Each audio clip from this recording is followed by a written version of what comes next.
In recent years, the conversation surrounding gender identity has rapidly shifted from a niche topic to one of the most polarizing issues in modern culture.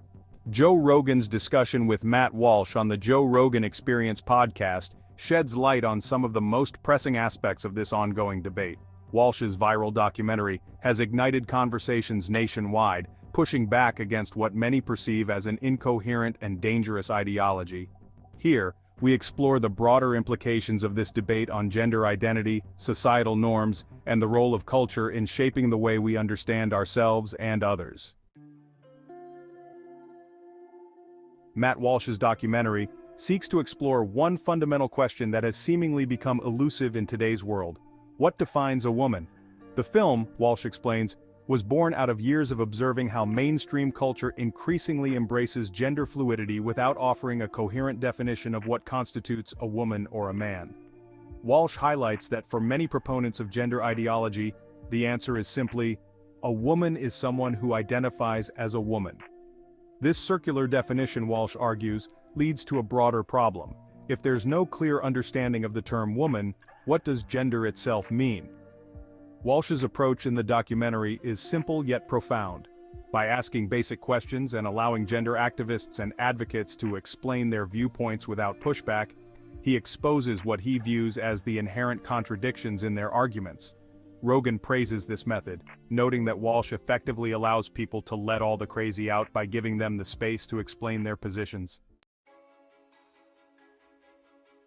The cultural conversation around gender identity started gaining mainstream traction around 2015, with high-profile cases such as Caitlyn Jenner's transition from Bruce Jenner.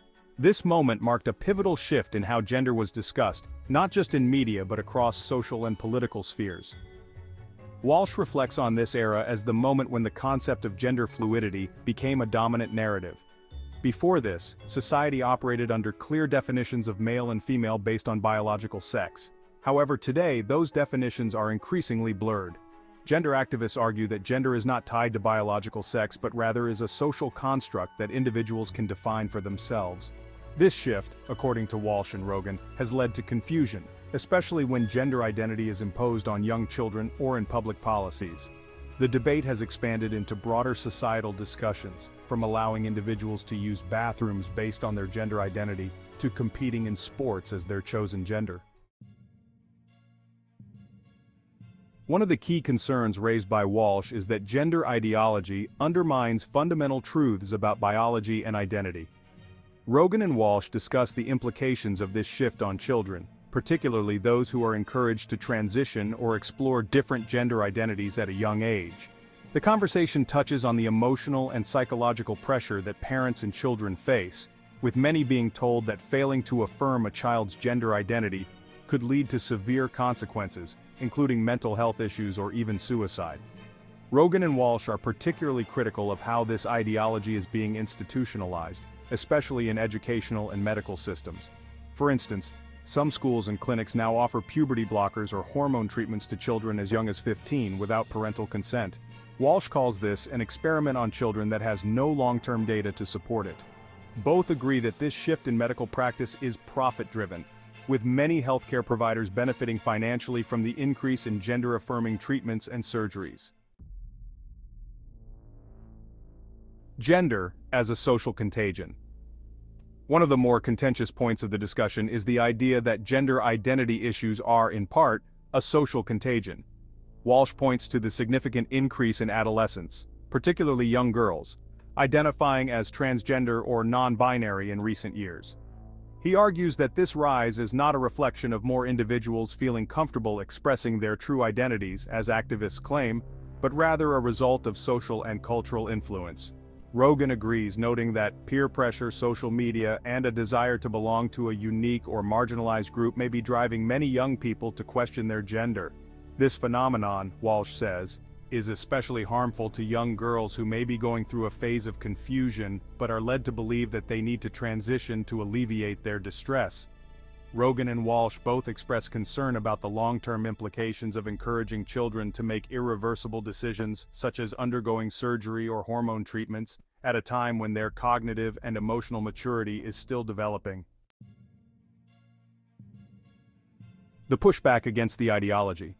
Despite the growing acceptance of gender fluidity, Rogan and Walsh believe there is a mounting backlash against this ideology, particularly when it comes to children.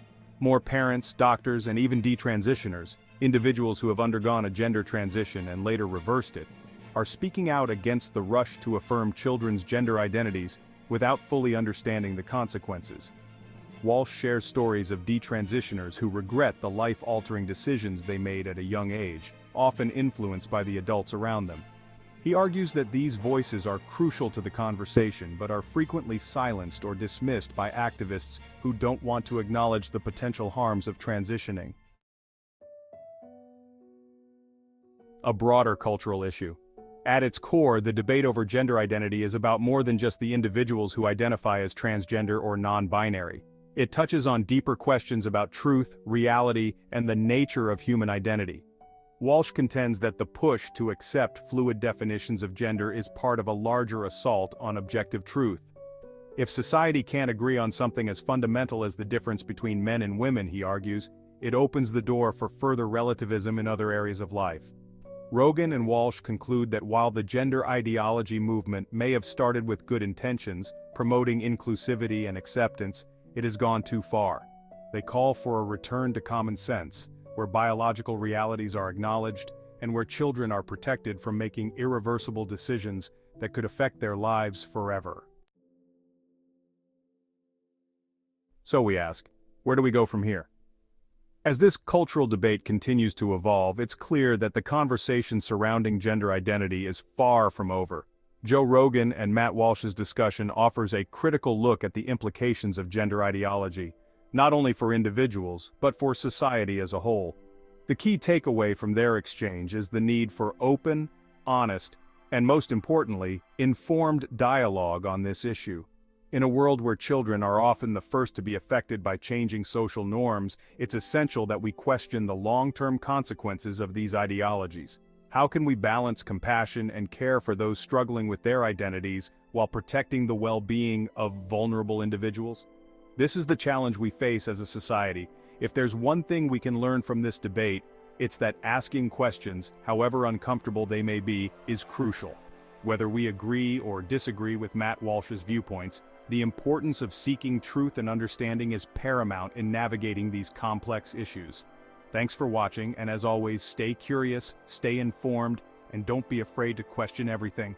If you found this video insightful, don't forget to like, share, and subscribe for more thought-provoking content. Check out our other videos for a condensed version of hot topic conversations.